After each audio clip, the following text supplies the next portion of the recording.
1 KG చికెన్తో అన్నం, చపాతీ, బిర్యానీలకు సరిపోయే చికెన్ ఫ్రైని ఏ విధంగా తయారు చేయాలో చూద్దాము. నీట్గా క్లీన్ చేసిన చికెన్ని కుక్కర్లోకి తీసుకోవాలి.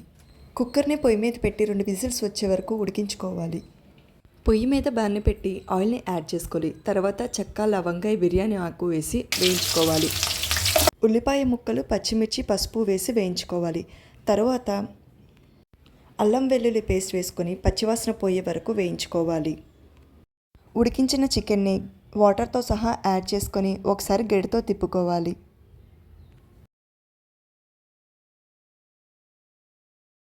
మూత పెట్టి 5 నిమిషాలు ఉడికించుకోవాలి. తరువాత టమాటా ముక్కల్ని వేసి ఉడికించుకోవాలి. తర్వాత మళ్ళీ మూత పెట్టుకొని 15 నిమిషాలు ఉడికించుకోవాలి.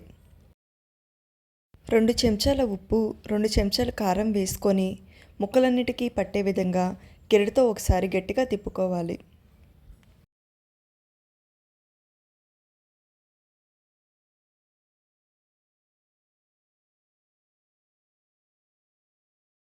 చిటికెడు రెడ్ ఫుడ్ కలర్ యాడ్ చేసుకుంటున్నాను, చికెన్కు మంచి కలర్ వచ్చేందుకు.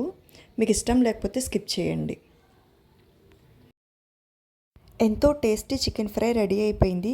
బౌల్లోకి తీసుకొని సర్వ్ చేసుకోండి. ఈ వీడియో మీకు నచ్చినట్టయితే లైక్ చేసి సబ్స్క్రైబ్ చేయండి. Thank you.